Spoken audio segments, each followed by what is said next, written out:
तो हम लोगों ने सॉल्यूशन चैप्टर में क्या क्या कर लिया था, ज़रा बताएं।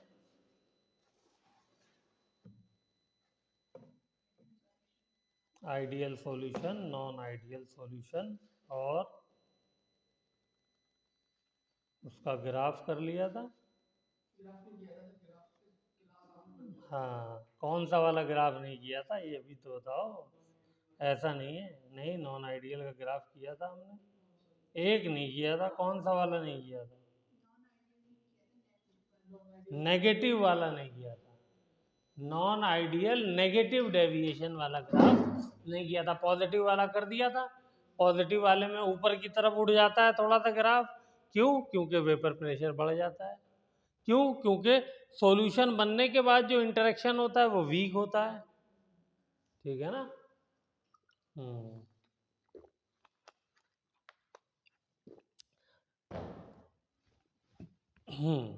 मैंने नॉन नेगेटिव वाले के एग्जाम्पल लिखवाए थे? नहीं लिखवाए थे। चलो पहले ग्राफ बनाते हैं। ग्राफ लिखिए, हेडिंग डालिए, ग्राफ ऑफ नॉन आइडियल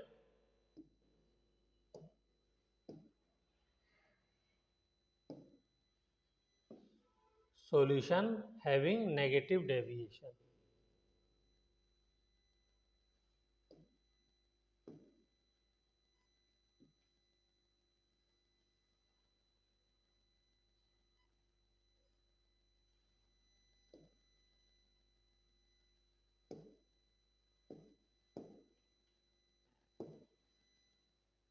बिल्कुल ग्राफ ऐसे ही बनेगा, मुझे कुछ भी एक्स्ट्रा करने की ज़रूरत नहीं है।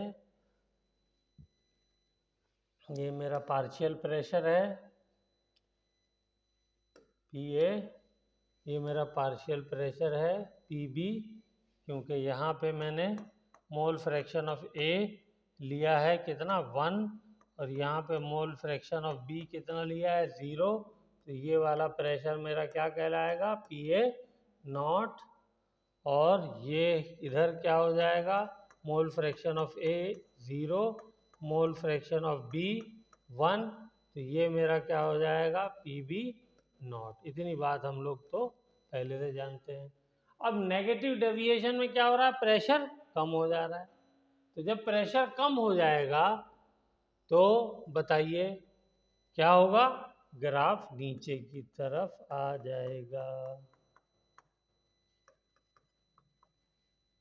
ठीक है?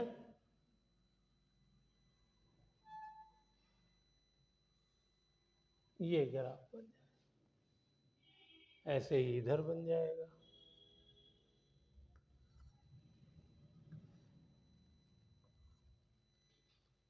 ठीक है? यहाँ पे वेपर प्रेशर में कमी हो जाती है क्योंकि इंटरेक्शन स्ट्रांग हो जाते हैं, तो इसलिए ग्राफ ऐसा हो जाएगा। और ये पी टोटल वाला कैसा हो जाएगा? ये तो पी ए वाला है, ये पी बी वाला है, और पी टोटल वाला भी नीचे की तरफ आ जाएगा। ठीक है?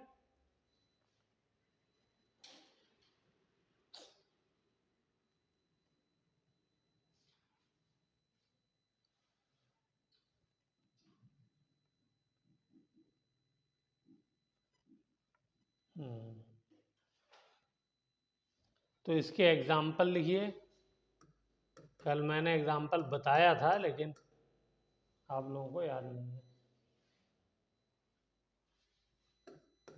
Water plus strong, yes, strong acid, कोई सा भी ले लो स्ट्रॉन्ग एसिड, स्ट्रॉन्ग एसिड कोई सा भी ले लो, H2SO4 ले लो, HNO3 ले लो, ठीक है, HCl ले लो, कोई भी ले लो। HCl छोड़ दो अभी। ठीक है? Strong acid. ठीक है? और क्लोरोफॉर्म CHCl3 प्लस H2O। ये भी एक एग्जाम्पल है इसका।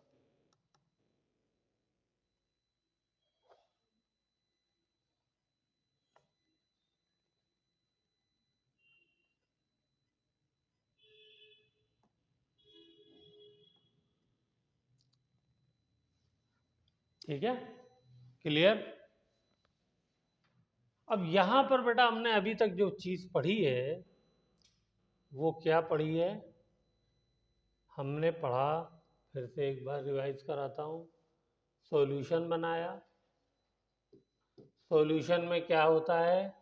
सोल्यूट होता है और सॉल्वेंट होता है। सॉल्वेंट ज्यादा होता है, सोल्यूट कम होता है। यहां पे सोल्यूट भी लिक्विड था, बोलो, और सॉल्वेंट भी लिक्विड था। ठीक है ना? दोनों ही चीजें क्या थी? लिक्विड थी। जब कोई चीज लिक्विड होती है तो उसको क्या कहते हैं? उसको कहते हैं वोलेटाइल। दोनों ही कैसे लिक्विड थे? वोलेटाइल, यानी जिसके वेपर बन जाए और जो भाप बन करके उड़ जाए। ठीक है, ये बात लिख लीजिए। दोनों ही लिक्विड थे। अब नेक्स्ट हम क्या करने वाले हैं? एक लिक्विड रखेंगे और एक सॉलिड रखेंगे, इसलिए ये बात मैंने बताई है।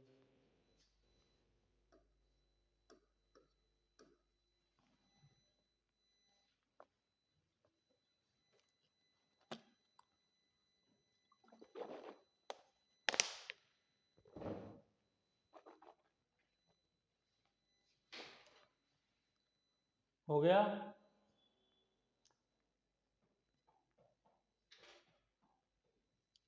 गुड। तो अब हम जो सॉल्यूशन बनाने जा रहे हैं, सॉल्यूशन देखिए कैसे बनाएंगे। फिर से वही बात, सोल्यूट होगा इसके अंदर, सॉल्वेंट होगा, लेकिन जो सोल्यूट हम लेंगे वो लेंगे नॉन वोलेटाइल। नॉन वोलेटाइल मतलब सॉलिड वाला लेंगे। एग्जाम्पल, एग्जाम्पल ले लीजिए, चीनी। चीनी उड़ती नहीं, आपने मिलाया घुल गई पानी में। नमक, यूरिया, सुक्रोज,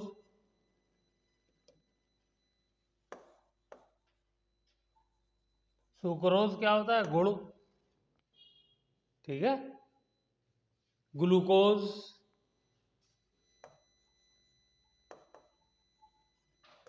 ये सब कैसे सोल्यूट हैं? Non volatile.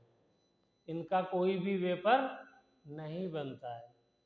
तो मुझे ये बताओ, जब इनका वेपर नहीं बनेगा तो इनका वेपर प्रेशर कितना हो जाएगा? और सॉल्यूट को हम किससे लिखते हैं? बी से लिखते हैं। तो पी बी नॉट कितना हो जाएगा? जब कोई वेपर ही नहीं बनना है तो जीरो होगा ना। प्योर फॉर्म में आपने नमक भर के रख लिया या चीनी भर के रख दी गिलास में, पानी वानी कुछ नहीं है, तो इस चीनी की वजह से कोई वेपर बनेगा क्या? नहीं बनेगा। तो यहाँ पे पी बी नॉट क्या हो जाएगा? जीरो हो जाएगा। क्लियर हो रही बात? हम्म। सॉल्वेंट में तो वही सब रहेगा, पानी, एल्कोहल, है, बेंजीन, टॉलिन। ठीक है, ये सब हम लोग सॉल्वेंट लेते हैं, वो लिक्विड ही रहेगा। ठीक है, चलिए, वेरी गुड। तो अब देखिए, तो मेरा फॉर्मूला बनाइए। राउट्स लॉ से क्या फॉर्मूला बनेगा? जल्दी से बनाइए। P A is equal to P A nought X A. Raoult's law यही तो कहता है। और P B is equal to P B nought X B, according to Raoult's law, है, बाय राउट्स लॉ। ठीक है, तो मैंने सॉल्यूशन बनाया, सॉल्यूशन कहाँ बनाऊं सॉल्यूशन, यहाँ बना देता हूँ। चलो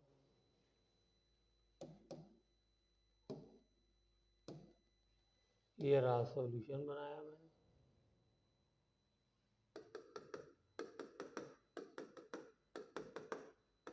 किसका सॉल्यूशन है? शुगर का प्लस वाटर का सॉल्यूशन है। तो अब मुझे बताइए, वाटर तो है पीए, उसकी वजह से पीए आ जाएगा। तो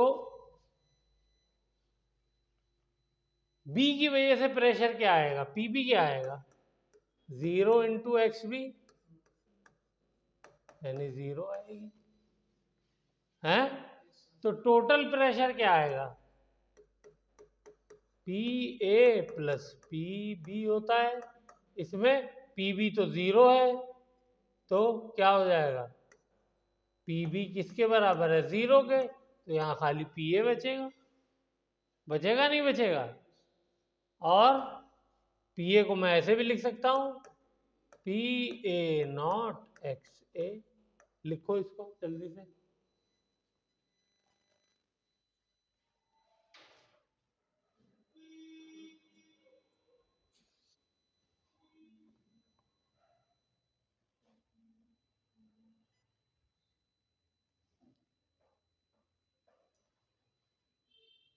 चलें,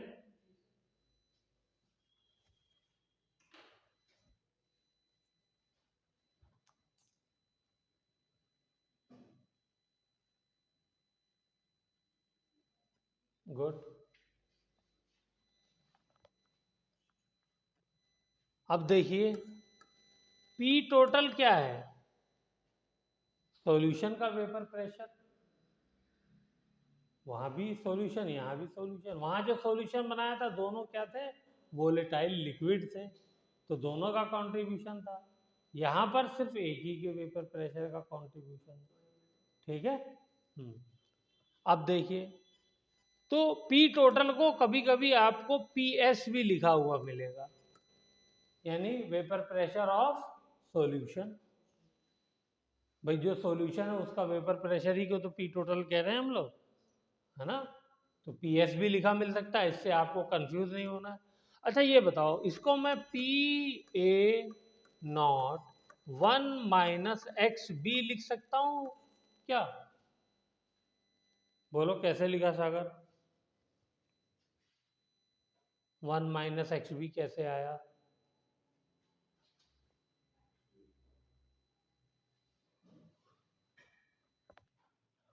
बोलिए।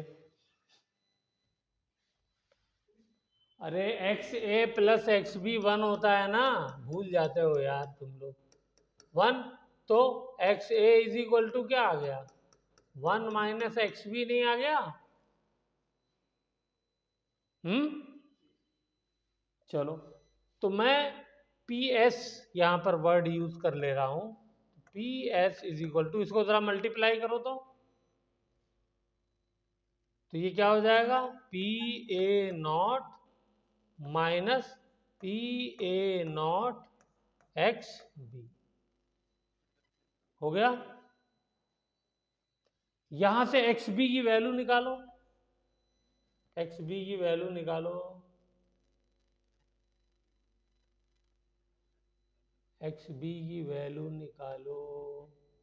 एक्स बी को करो बराबर, किसके बराबर हो जाएगा एक्स बी, एक्स बी को इधर ले आता हूँ तो प्लस हो जाएगा, पी एस को इधर ले आता हूँ तो P A nought minus P S हो जाएगा, डिवाइडेड बाय पी ए को नीचे ले जाता हूँ, इस वाले को जो एक्स बी के साथ मल्टीप्लाई है वो, तो ये फॉर्मूला बन जाएगा नहीं बन जाएगा? करो इसको जल्दी से, अपने आप कॉपी में करो। देखो कहीं पे कोई गड़बड़ हुई हो तो बताओ।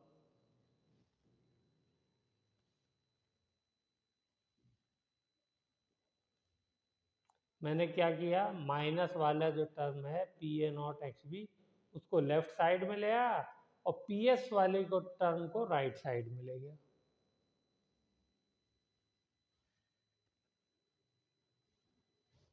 ठीक है। ये क्या है? देखो, अगर यहाँ पर मेरा खाली पानी होता, खाली सॉल्यूशन में H2O होता, मानी पानी होता, चीनी ना होती, तो जो पेपर प्रेशर होता उसको क्या कहता मैं? PA0 कहता, नहीं कहता? ठीक है। अब मैंने क्या किया, इसके अंदर चीनी ऐड कर दी, शुगर। तो अब बताओ, वेपर जो है वो प्योर का रह जाएगा या वेपर प्रेशर कम हो जाएगा या बढ़ेगा या सेम रहेगा? बोलो जी। कम होगा तो क्यों होगा, चलो बताओ, बोलिए। जब शुगर नहीं थी तो सरफेस पे क्या थे? खाली ए के मॉलिक्यूल थे, नहीं थे? बोलो। खाली ए के मॉलिक्यूल थे, हैं? और जब मैंने चीनी मिला दी, जब मैंने चीनी मिला दी तो क्या हो गया? ये रही चीनी मिला दी, क्या हो गया? अब मैंने क्या करी है? शुगर इसके अंदर ऐड कर दी है, तो अब मॉलिक्यूल क्या हो गए? ए के भी हैं, बी के भी हैं, ए के भी हैं, बी के भी हैं, ए के भी हैं, बी के भी हैं, ए के भी हैं, बी के भी हैं। सरफेस पे हो जाएंगे नहीं हो जाएंगे? बोलो, हैं? जो सरफेस के मॉलिक्यूल है वही तो वेपर में कन्वर्ट होंगे। जब वो ऊपर वेपर में चले जाएंगे तो नीचे वाले जो सरफेस पे आ जाएंगे, फिर वो कन्वर्ट हो जाएंगे। यही प्रोसेस चलता रहता है। तो अब मुझे बताओ, ए के तो कन्वर्ट होंगे और बी वाले तो एज इट इज रहेंगे, वो थोड़ी वेपर में बनेंगे। शुगर वाले नहीं बनेंगे क्योंकि शुगर नॉन वोलेटाइल है। शुगर का वेपर नहीं, नॉन वोलेटाइल मतलब जिसका वेपर नहीं बनता है, जिसकी भाप नहीं बनती है। तो अब मुझे बताओ, अब सोच के बताओ कि अब जो वेपर बनेगा वो किसकी वजह से बनेगा? खाली ए की वजह से बनेगा। क्यों? क्योंकि बी की वजह से जीरो वेपर बन रहा है, ये नॉन वोलेटाइल लिया है। तो पी ए जो होगा वो लेस देन PA0 नहीं हो जाएगा? क्यों? इसलिए कि वेपर कम बनेंगे ना, कुछ जगह इस बी वालों ने ले ली ना, है? तो अब उतने मॉलिक्यूल बन ही नहीं ऊपर ही नहीं है कि उतना प्रेशर और उतना वेपर बना सके। तो नॉन वोलेटाइल सॉल्यूट ऐड करने पे वेपर प्रेशर क्या हो जाता है? डिक्रीज हो जाता है। तो ये दोनों डायग्राम बनाओ और इस बात को लिखो। जब हम सॉल्वेंट के अंदर नॉन वोलेटाइल सॉल्यूट ऐड करते हैं तो हमारा सॉल्यूशन का वेपर प्रेशर डिक्रीज हो जाता है। और ये दोनों डायग्राम बनाओ अच्छे से। जब प्योर है तो सारे मॉलिक्यूल सॉल्वेंट के हैं तो सब वेपर बना रहे हैं। लेकिन जब मैंने सोल्यूट मिला दिया तो अब सॉल्वेंट के भी कुछ मॉलिक्यूल होंगे सरफेस पे और सोल्यूट के भी होंगे। सॉल्वेंट वाले वेपर बनेंगे, सोल्यूट वाले नहीं बनेंगे।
हो गया।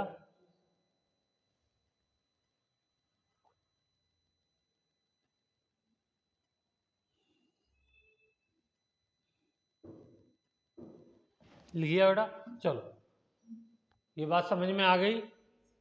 यही वाली टर्म जो है इसमें से क्या किया है, पी ए नॉट में से मैंने पी ए को क्या कर दिया है, माइनस कर दिया है। ठीक है, और पी ए क्या है, बोलो। पी ए जो है यही तो पी टोटल है और यही तो पी सॉल्यूशन है। तीनों चीज यहाँ पे यही है। चेक करो इस सॉल्यूशन का वेपर प्रेशर कितना है, पी ए ही तो है, पी टोटल। दोबारा लिखता हूँ थोड़ा मोटा करके। पी टोटल क्या होता है, P A plus P B. P B तो पी बी तो जीरो है, तो ये किसके बराबर हुआ, पी ए के बराबर ही तो हुआ। और पी टोटल को ही तो मैंने पी एस कहा है, तो तीनों चीजें सेम नहीं हो गई। तो ये वाली टर्म जो है ऊपर यही है, नहीं है, हैं? इस टर्म का स्पेशल नाम है, इस नाम को आपको याद रखना है। क्या नाम है, P A nought minus P S. ये क्या है, लोअरिंग ऑफ वेपर प्रेशर।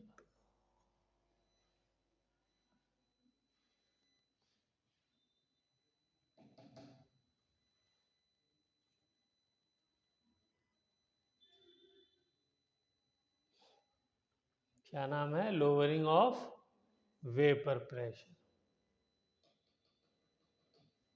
ठीक है, और ये पूरी टर्म क्या कहलाती है, P A nought minus P S upon P A not. ये पूरी टर्म क्या कहलाती है, ये कहलाती है relative lowering of vapour pressure. ये वाली टर्म जो है ये वेरी वेरी इंपॉर्टेंट है।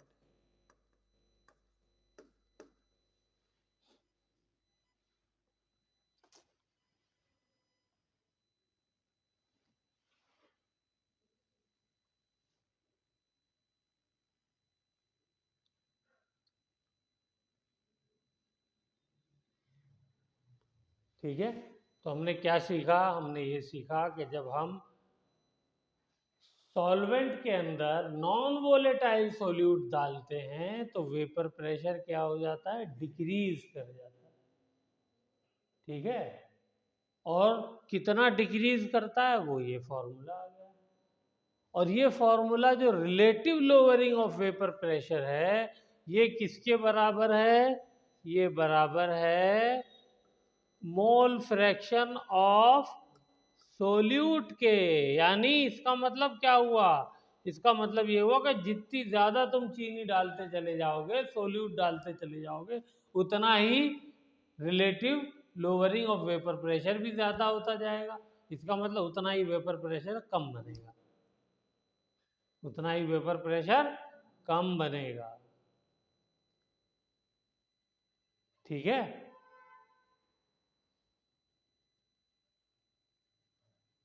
इसी बात को हम लोग, इसी प्रॉपर्टी को कहते हैं कॉलीगेटिव प्रॉपर्टी। क्या कहते हैं, कॉलीगेटिव प्रॉपर्टी। इसको हम इसीलिए क्या कहते हैं, कॉलीगेटिव प्रॉपर्टी। क्या कहते हैं, इसको कहते हैं कॉलीगेटिव प्रॉपर्टी।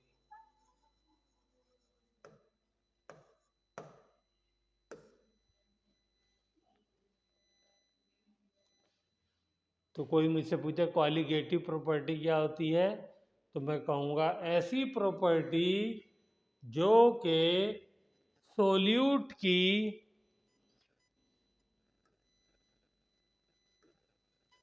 सोल्यूट की क्वांटिटी पे डिपेंड करती हो। सोल्यूट के क्वांटिटी का मतलब केमिस्ट्री में क्या होता है, मोल्स पे डिपेंड करती हो, क्योंकि क्वांटिटी को केमिस्ट्री में किस में नापते हैं, मोल में, ठीक है ना। और मोल से क्या बनता है, मोली से तो मोल फ्रैक्शन बनता है। ये क्या होता है, number of mole of solute divided by total mole. तो ये किसके डायरेक्टली प्रोपोर्शनल है, इसके डायरेक्टली प्रोपोर्शनल है ना। जितना सोल्यूट का मोल बढ़ेगा उतना मोल फ्रैक्शन बढ़ेगा। तो ये कहो चाहे ये कहो, बात एक ही है, ठीक है। तो ये प्रॉपर्टी जो कि सोल्यूट की क्वांटिटी पे डिपेंड करती है, उसको हम लोग क्या कहते हैं, कॉलिगेटिव प्रॉपर्टी कहते हैं। तो रिलेटिव लोअरिंग, कौन सी वाली प्रॉपर्टी कॉलिगेटिव प्रॉपर्टी है, क्या ये वाली कॉलिगेटिव प्रॉपर्टी है लोअरिंग ऑफ वेपर प्रेशर, नहीं, ये वाली कॉलिगेटिव प्रॉपर्टी है। ये पूरा जब आप लोगे तभी तो ये एक्स बी के बराबर आएगा। हाँ भाई, अगर एक्स बी के बराबर कब आएगा, जब आप ये पूरा का पूरा फैक्टर लोगे ना, डिवीजन वाला भी लोगे। तो यही क्वेश्चन कितनी मरतबा, 5-7 मरतबा 10 मरतबा आ चुका होगा कि कौन सी जो है वो कॉलिगेटिव प्रॉपर्टी है, ये वाली वैल्यू भी दी होगी और वो वाली भी दी होगी। तो हमें क्या बताना है, नहीं, वो वाली P A nought minus P S, और पी एस की जगह पी टोटल भी लिखा हो सकता है, पी ए भी लिखा हो सकता है, ये याद रखना, ठीक है ना। हाँ, फिर से चाहे तो मैं लिख देता हूँ, P A is equal to P total is equal to P S, तीनों में से कुछ भी लिखा हो सकता है, ठीक है।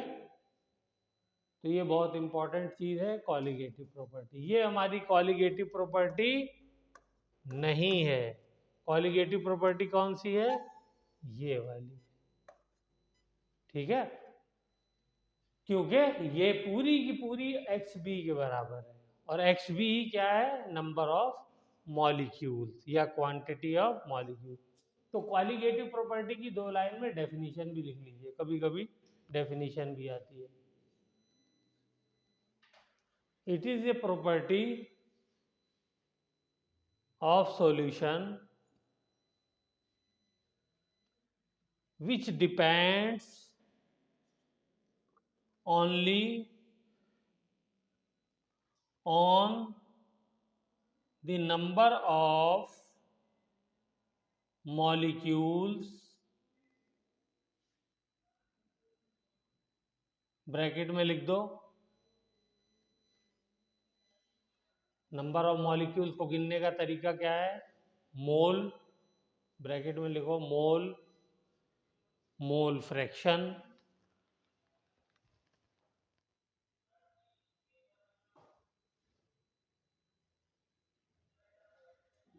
ठीक है।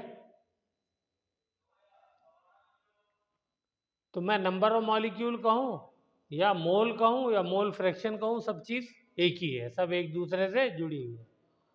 किस पे डिपेंड नहीं करती है, तो लिखिए does not depend on the size of molecule, size, shape, nature, colour, इन सब चीजों पे डिपेंड नहीं करती है,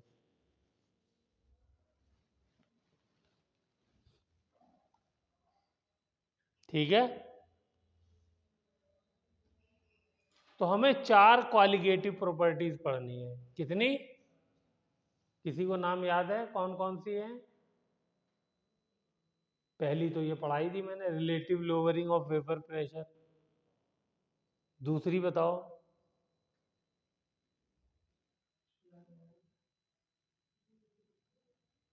lowering of, sorry, elevation of boiling point. क्या है दूसरा, लिखो एलिवेशन ऑफ बॉइलिंग पॉइंट। तीसरा है डिप्रेशन इन फ्रीजिंग पॉइंट।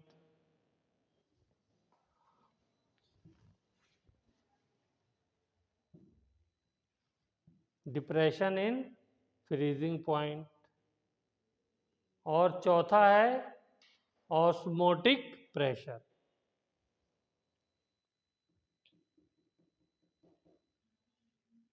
चौथा है ऑस्मोटिक प्रेशर।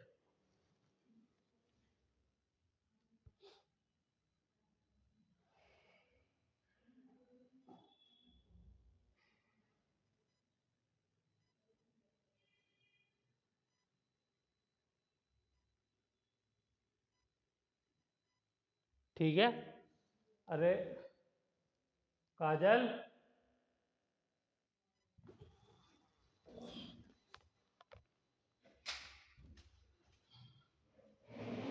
काजल साथ सर को फोन करो, कहाँ है? पूछो जल्दी से, बोलो सर ये वेट कर रहे हैं क्लास का।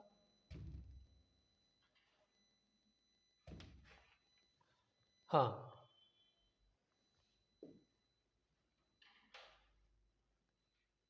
हो गया। तो हम लोगों ने 4 कॉलिगेटिव प्रॉपर्टीज के नाम पढ़ लिए। अब हम लोग क्या करेंगे, अब हम सबसे पहली तो हो गई, अब दूसरी के बारे में देखेंगे। तो दूसरी की हेडिंग डालिए। दूसरी की हेडिंग क्या है, बोलिए। Elevation in boiling point. Elevation in boiling point.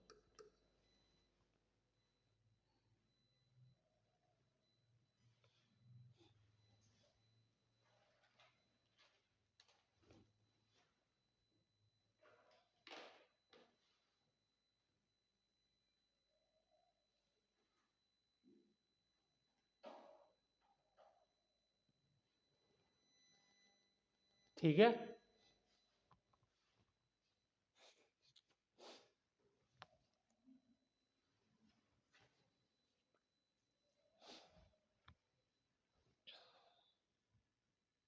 Elevation in boiling point.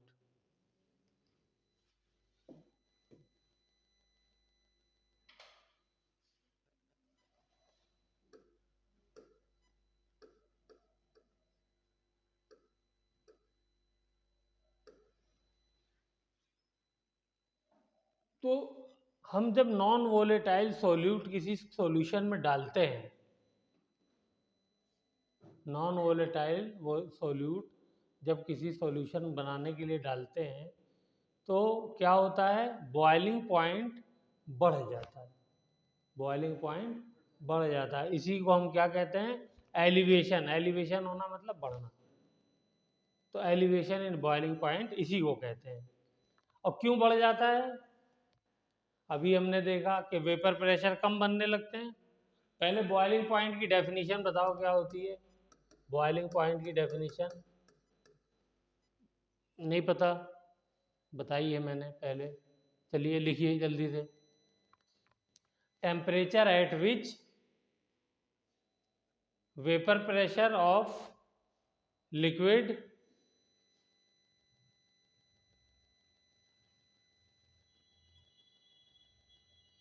becomes equal to vapor pressure of atmosphere।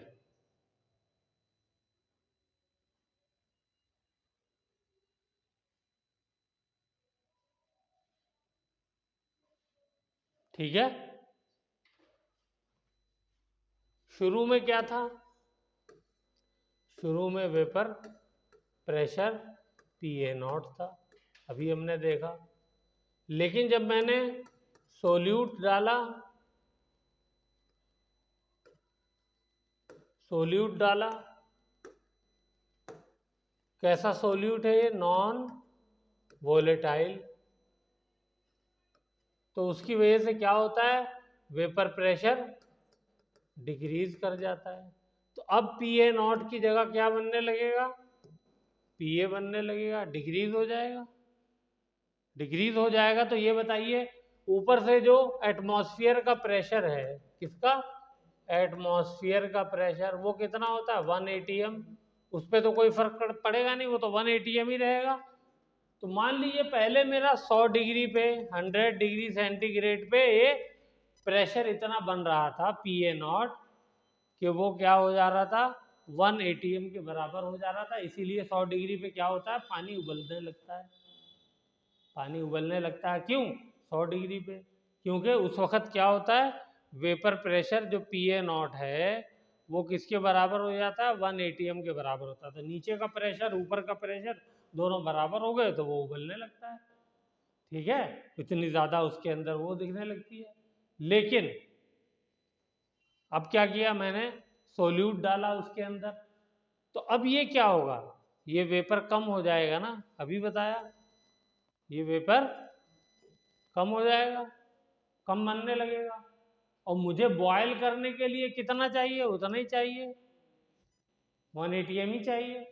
तो मुझे पहले तो 100 डिग्री पे हो गया था क्योंकि ज़्यादा बन रहा था, तो अब क्या 100 पे हो पाएगा, वो बन पाएगा डालने के बाद? अब मुझे क्या पड़ेगा, करना पड़ेगा टेम्परेचर को बढ़ा करके, मान लो 105 डिग्री करना पड़ा, अब उबलना शुरू हुआ।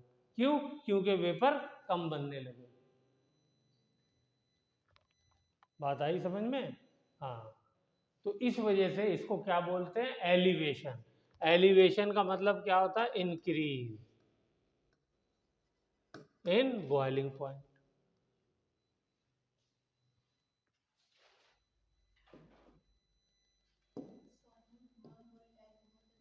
हाँ यस, उसी के बारे में पढ़ भी रहे हैं बेटा हम लोग।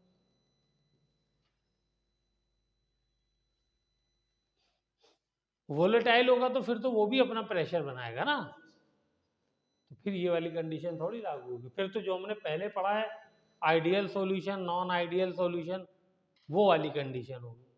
ठीक है, देखो वेपर प्रेशर और टेम्परेचर, इसका ग्राफ कैसा होता है, इसका ग्राफ ऐसा होता है, जैसे जैसे टेम्परेचर बढ़ता है वेपर प्रेशर बढ़ता जाता है, और एक टाइम पे आकर के ऐसा बढ़ जाता है। तो ये क्या है, पैराबोला। तो ये वाला ग्राफ बनाइए, प्रेशर वर्सेस टेम्परेचर का ग्राफ ऐसा होता है, वेपर प्रेशर वर्सेस टेम्परेचर का ग्राफ ऐसा होता है।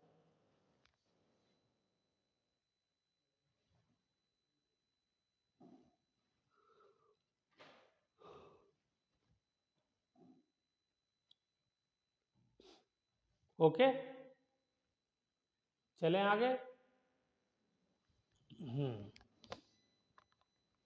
देखिए अब इसको मैं ज़रा मिटाता हूँ और इसकी जगह पर एक डायग्राम थोड़ा बढ़िया सा बनाता हूँ।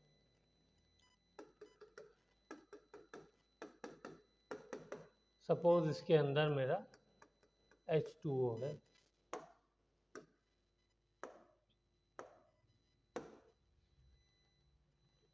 आप लोग दूसरा ग्राफ बनाइए इसके लिए।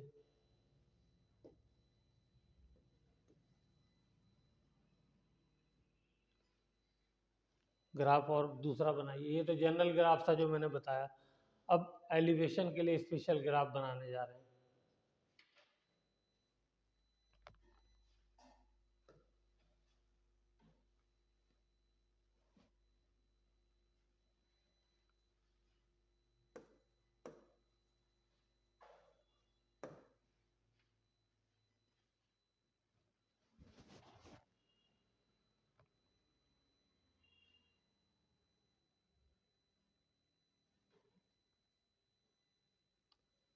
तो अगर मेरा वेपर प्रेशर और टेम्परेचर का ग्राफ सॉल्वेंट के लिए ये वाला है,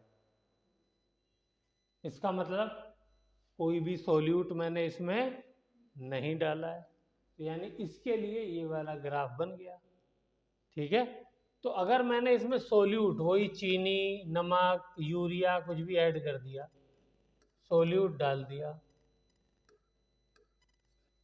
सॉल्यूट डाल दिया, तो अब क्या बन जाएगा, ये प्लस बी हो गया, यानी सॉल्यूशन बन गया। तो सॉल्यूशन का ग्राफ बताओ कैसा बनेगा।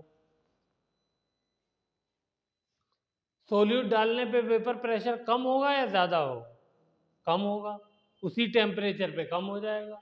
तो इसका मतलब वो ग्राफ कैसा बनेगा, वो ग्राफ, हाँ, इसके नीचे बनेगा ऐसे।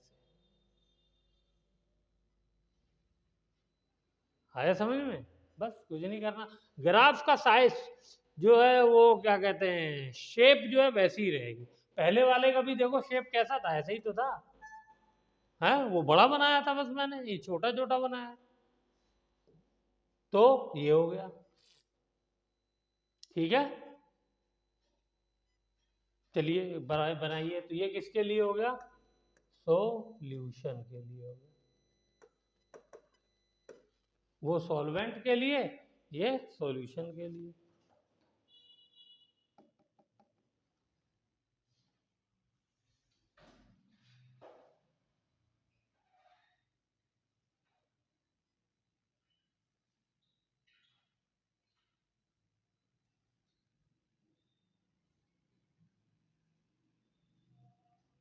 ठीक है।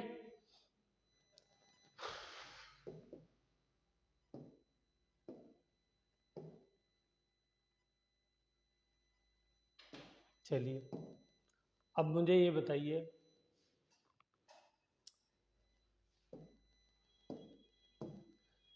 मुझे इसका बॉइलिंग पॉइंट ढूंढना है। दोनों का बॉइलिंग पॉइंट ढूंढना है। तो बॉइलिंग पॉइंट कब आता है? इधर देखो, बॉइलिंग पॉइंट कब आता है? जब वेपर प्रेशर कितना हो जाए? 1 atm, तभी तो बॉइलिंग पॉइंट आता है। यही तो बताया था अभी मैंने। जब एटमॉस्फेयर के प्रेशर के बराबर वेपर का प्रेशर हो जाए तो उसको हम क्या कहते हैं? बॉइलिंग पॉइंट कहते हैं। तो अब देखिए, तो ये मेरा मान लो कि वेपर प्रेशर बढ़ते बढ़ते यहाँ पे तो जीरो है, टेम्परेचर भी जीरो, वेपर प्रेशर भी जीरो। ये बढ़ते बढ़ते इधर वेपर प्रेशर बढ़ रहा है, इधर टेम्परेचर बढ़ रहा है। तो वेपर प्रेशर बढ़ते बढ़ते 1 atm हो गया। तो इसका जो है, बताओ इसका टेम्परेचर कौन सा आएगा? ये वाला आएगा। और इसका टेम्परेचर कौन सा आएगा? ये वाला आएगा। क्या मतलब है? इस एक एटीएम को अचीव करने के लिए यहां पर, ये यहाँ पे प्रेशर 1 atm ही है ना, वही लाइन सीधी खींचोगे तो हर पॉइंट पे 1 atm ही प्रेशर रहेगा ना। टेम्परेचर इधर बढ़ रहा है लेकिन प्रेशर थोड़ी बढ़ रहा है, प्रेशर तो कांस्टेंट है। प्रेशर तो ऐसे जाएंगे तब बढ़ेगा। तो इस पॉइंट को जरा सा यहाँ मिलाओ, तो ये क्या हो गया? ये पॉइंट हो गया हमारा, कौन सा पॉइंट हो गया? बॉइलिंग पॉइंट, टीबी नाम दे देता हूँ इसको, ठीक है। लेकिन ये किसका बॉइलिंग पॉइंट है? सॉल्वेंट का। और सोल्यूट का, सॉल्यूशन का, सॉल्यूशन का बॉइलिंग पॉइंट ये वाला होगा, क्योंकि ये सॉल्यूशन की लाइन है ना। तो ये देखो, इसको मिलाओ, इसको मिलाओ, ये मिला दिया, मिल गया। बताओ कौन सा टेम्परेचर बड़ा है? बोलिए, बड़ा है कौन सा है? सॉल्वेंट का है सॉल्यूशन का? सॉल्वेंट का बड़ा है। बेटा मुर्गा बना दूंगा। इधर जाने पे टेम्परेचर बढ़ रहा है ना, तो ये वाला पहले, ये बाद में, तो ये बड़ा हुआ ना। हाँ, तो ये ऐसा करता हूँ, इसको सॉल्यूशन, ये प्योर का है तो प्योर के लिए हम लोग नॉट यूज करते हैं, इसको नॉट लगा देता हूँ। और ये टीबी, ठीक है।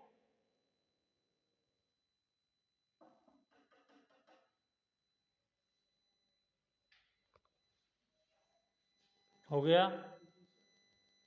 चलो, तो ये वाला जो दोनों के बीच में गैप आया, ये क्या आ गया? ये जो गैप आया है इसको मैं डेल्टा टीवी कहूंगा, नहीं कहूंगा? Change in temperature in boiling point. Solute मिलाने से पहले टेम्परेचर बॉइलिंग पॉइंट का वो था, जैसे यहाँ पे 100 डिग्री था। और सोल्यूट मिलाने के बाद क्या हो गया? नॉन वोलेटाइल सोल्यूट मिलाने के बाद 105 डिग्री हो गया था। तो यहाँ पे क्या हो गया? टीबी नॉट से टीबी हो गया। तो डेल्टा टीबी क्या हो गया? एलिवेशन इन बॉइलिंग पॉइंट, यानी चेंज इन बॉइलिंग पॉइंट।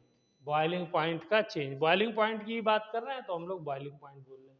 तो ये जो इंक्रीज हुआ वो कितने का हुआ, डेल्टा टीबी का हुआ।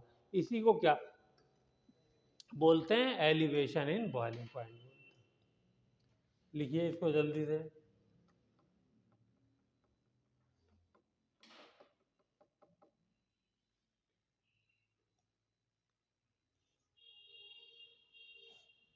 ठीक है,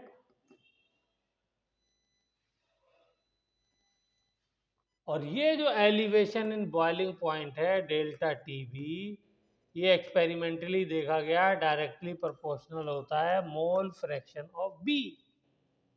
मोल फ्रैक्शन ऑफ बी मतलब सोल्यूट का मोल फ्रैक्शन। कौन से वाले सोल्यूट का, नॉन वोलेटाइल। नॉन वोलेटाइल की जो बात कर रहे हैं हम लोग, तो ये हो गया। तो इसका मतलब ये कैसी प्रॉपर्टी हो गई, कॉलिगेटिव प्रॉपर्टी हो गई ना, क्योंकि एक्स बी क्या है, X B number of particle ही तो है। मोल फ्रैक्शन का मतलब मोल, मोल का मतलब नंबर ऑफ पार्टिकल, ठीक है ना, लिखवाया मैंने।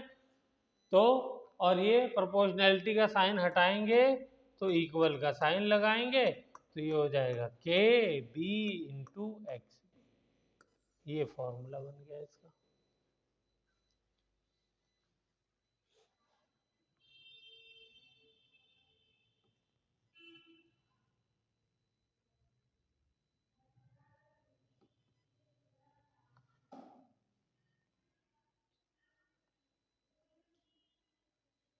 ठीक है, के बी का नाम लिख लो, इसका नाम है मोलाल एलिवेशन कांस्टेंट।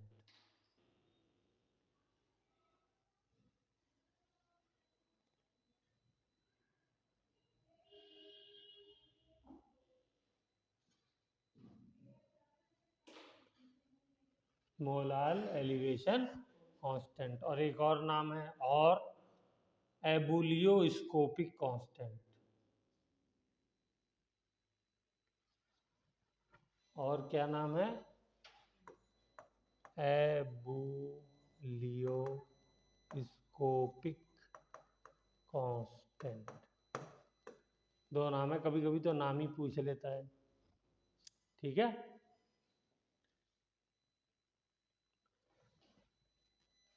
केबी निकालने का फॉर्मूला क्या है, केबी निकालने का फॉर्मूला है R delta T B into molecular weight of solvent.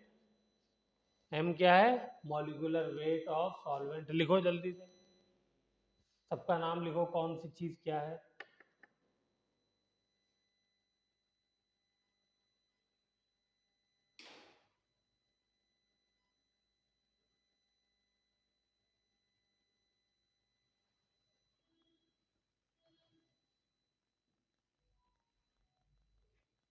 लिख लिया, एम में क्या है, solvent, divided by delta H we. Delta H we क्या है, लिखो, enthalpy of vaporisation. Enthalpy of vaporisation यानी वेपर बनाने में कितनी एनर्जी खर्च हो रही है उस सॉल्वेंट के लिए, वो। ठीक है, अच्छा यहाँ पे जो मॉलिक्यूलर वेट लेते हैं, मॉलिक्यूलर वेट तो हमको ग्राम में दिया होता है ना, यहाँ हमको मॉलिक्यूलर वेट किस में लेना है, मॉलिक्यूलर वेट इन केजी लेना है। तो ग्राम को केजी से कन्वर्ट करेंगे केजी में, तो इसको 1000 से डिवाइड करना पड़ेगा ना, है। तो 1000 को डिवाइड करके मैं यहाँ लिख दूँ, कोई दिक्कत, ठीक है, ठीक है, ताकि यूनिट सब जो है वो क्या हो जाए। और आर क्या है, आर कितनी मर्तबा हम लोग कर चुके हैं, R universal gas constant. R की वैल्यू क्या है, यूनिवर्सल गैस कांस्टेंट 8.314। ठीक है, इसकी यूनिट क्या होती है, जूल, बोलिए, per mole per kelvin. Mole inverse kelvin inverse. तो ये हो गया मेरा एलिवेशन इन बॉइलिंग पॉइंट। ठीक है,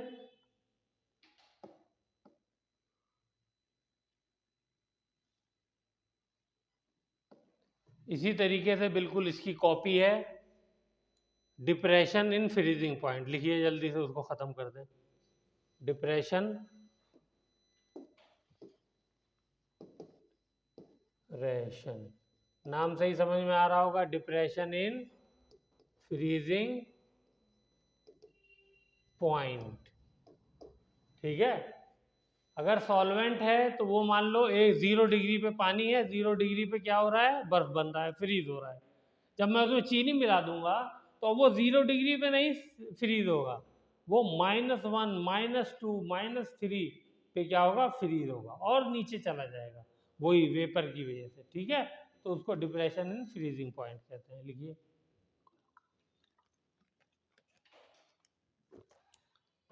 फ्रीजिंग पॉइंट होता क्या है, इसकी भी डेफिनेशन लिखिए। द टेम्परेचर एट विच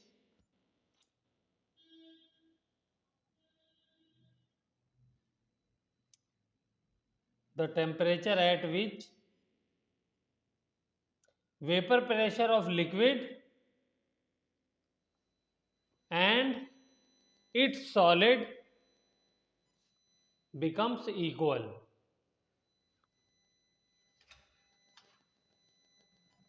काजल क्या हुआ,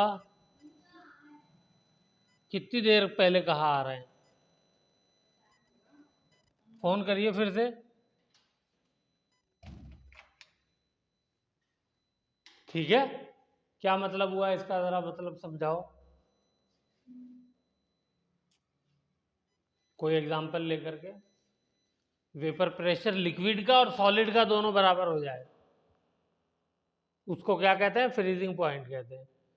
मतलब ये पानी ले लो, इधर देखो, ये पानी लिया, इस पानी को तुमने ठंडा करते गए करते गए करते गए, तो एक स्टेज ऐसी नहीं आएगी कि ये बर्फ भी बना रहेगा, पानी भी रहेगा।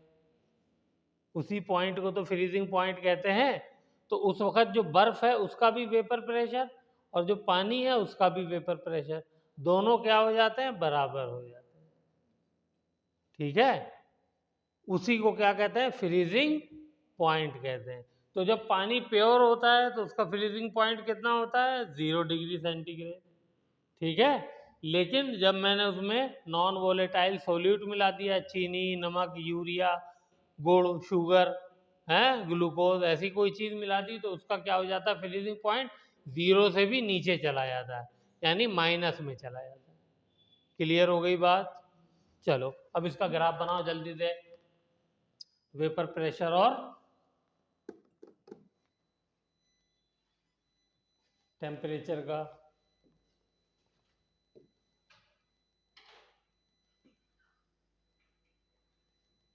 तो ये वेपर प्रेशर और ये टेम्परेचर। सॉल्वेंट का ग्राफ तो वही रहेगा, उसमें सॉल्वेंट सॉल्वेंट का ग्राफ तो वही रहेगा हैं, और सॉल्यूशन का ग्राफ वो भी वही रहेगा। ठीक है, क्लियर हुई बात।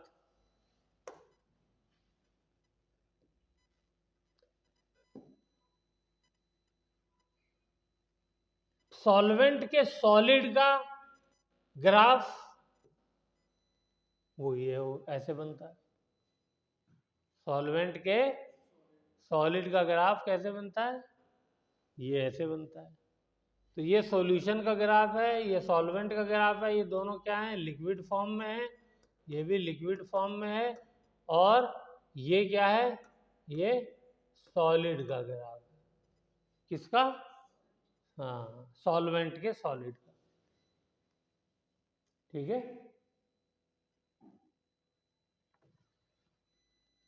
तो फ्रीजिंग पॉइंट की डेफिनेशन क्या लिखी है बेटा, जरा बताओ। फ्रीजिंग पॉइंट की डेफिनेशन क्या लिखी है? वो पॉइंट जहां पे वो टेम्परेचर, जिस टेम्परेचर पे सॉलिड का और लिक्विड का दोनों का वेपर प्रेशर क्या हो जाए, सेम हो जाए। तो ये देखो, यही तो वो पॉइंट है जहां पे सॉलिड का भी वेपर प्रेशर है और लिक्विड का भी वेपर प्रेशर है। इस टेम्परेचर को क्या बोलते हैं? फ्रीजिंग पॉइंट बोलते हैं या फ्रीजिंग टेम्परेचर बोलते हैं। और ये किसका है? ये सॉल्वेंट का है, तो सॉल्वेंट प्योर है तो यहाँ नॉट लगा दो। ठीक है, तो सॉल्यूशन का क्या हो जाएगा?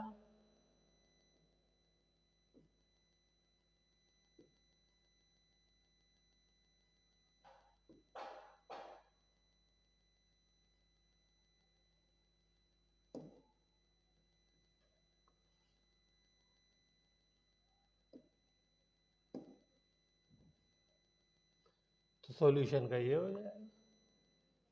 हो जाएगा नहीं हो जाएगा?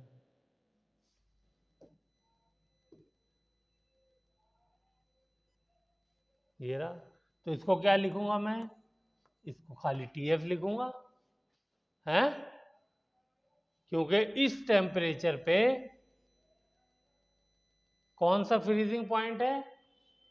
सॉल्यूशन का भी फ्रीजिंग पॉइंट है और इसके सॉलिड फॉर्म का भी फ्रीजिंग पॉइंट है। ठीक है, या सॉल्वेंट के सॉलिड फॉर्म का फ्रीजिंग पॉइंट कह लो। ठीक है, तो अब मुझे ये बताइए, इन दोनों के बीच का डिफरेंस ये हो गया। इसको क्या बोलते हैं? इसको बोलेंगे delta TF। This is called depression in freezing point. ठीक, अब बिल्कुल सेम वही फॉर्मूला है।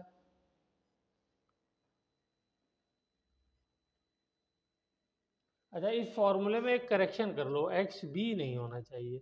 XB की जगह हम लोग मोलैलिटी लेंगे। क्या लेंगे? Molality, M। M, M क्या है? मोलैलिटी। वो बात अलग है कि मोलैलिटी को हम लोग X के साथ जोड़ सकते हैं। ठीक है, मोलैलिटी का फॉर्मूला याद है ना? हैं? कहा था मैंने लिखने के लिए शुरू में, मोलैलिटी, मोलैरिटी, नॉर्मैलिटी। क्या फॉर्मूला था मोलैलिटी का? मोलैलिटी, मोलैलिटी का फॉर्मूला क्या है? Number of mole of solute divided by weight of solvent in KG. तो देखो, मोलैलिटी में क्या आ रहा है? नंबर ऑफ सोल्यूट पार्टिकल आ रहे हैं, नहीं आ रहे हैं? बेटा NB तो सोल्यूट के लिए यूज होता है ना, B किसके लिए यूज होता है? कहाँ सॉल्यूशन है? देखो, molality, number of moles of solute. Solution कहीं नहीं होगा, कभी नहीं होगा, हमेशा ऊपर सोल्यूट ही आता है। ठीक है, यहाँ पे भी सोल्यूट आएगा, नॉर्मेलिटी में भी सोल्यूट आएगा, number of gram equivalence of solute. ठीक है, हाँ, सब जगह सोल्यूट आएगा। NB लिखा था मैंने, और B जो है वो शुरू से हम लोग किसके लिए यूज कर रहे हैं? सोल्यूट के लिए यूज कर रहे हैं।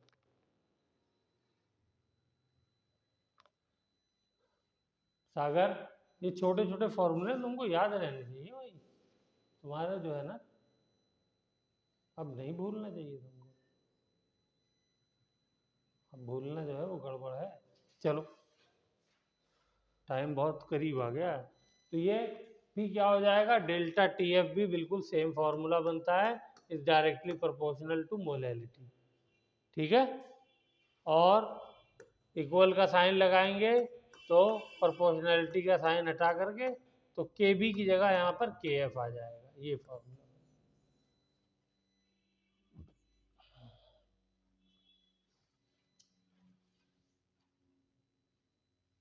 ठीक है,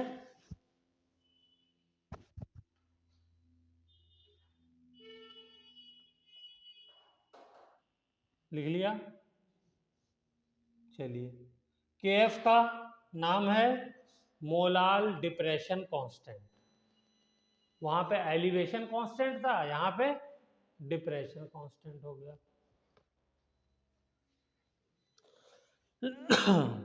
मोलार डिप्रेशन कांस्टेंट। दूसरा इसका नाम है क्रायोस्कोपिक कांस्टेंट। वहां पर क्या था? एबुलियोस्कोपिक। यहां पर क्या है?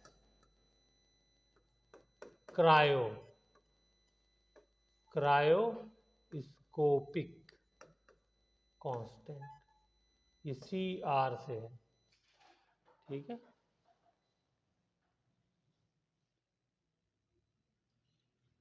Cryoscopic constant.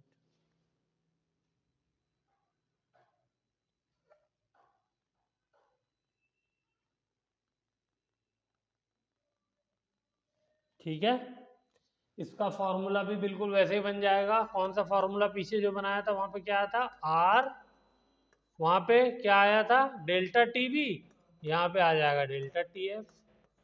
और सॉल्वेंट का मॉलिक्यूलर वेट, लेकिन किसके अंदर लेंगे? केजी में, ये मत भूल जाना।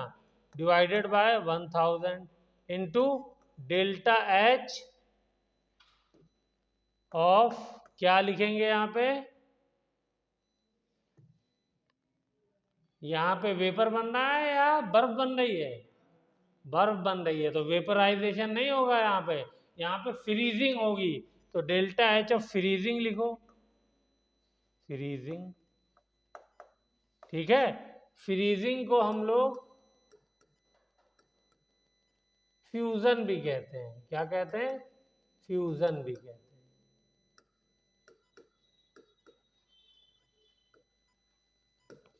ठीक है, दोनों फ्यूजन भी लिखा हो सकता है, फ्रीजिंग भी लिखा हो सकता है। और डेल्टा H तो जानते हैं ना, एंथैल्पी चेंज यानी एनर्जी चेंज। तो यहाँ पे बेटा ये भी खत्म हो गया। कल ये चैप्टर भी हम लोग खत्म कर देंगे, ठीक है।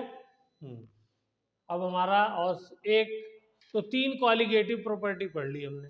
कौन कौन सी कॉलिगेटिव प्रॉपर्टी पढ़ी? पहली बोलो, XB is equal to PA0 minus PS divided by PA0। क्या नाम था इसका? Relative lowering of vapour pressure. ठीक है, दूसरी क्या पढ़ी? Second, delta TB elevation in boiling point. क्या है वो? KB into molality. ठीक है, और तीसरी क्या पढ़ी हमने अभी अभी? Depression in freezing point. वो क्या है? KF into molality. अब एक रह गई है, वो कल पढ़ेंगे। और उसके बाद जो है हम लोग वेंट हॉफ फैक्टर है एक टॉपिक, वो पढ़ेंगे और चैप्टर खत्म हो जाएगा। ठीक है, हाँ, वो चौथा जो हमको पढ़नी है कॉलिगेटिव प्रॉपर्टी, उसको कहते हैं ऑस्मोटिक प्रेशर। ठीक है, चलिए, वेरी गुड। तो आज हम लोगों ने एक चैप्टर फिजिक्स खत्म कर दिया और एक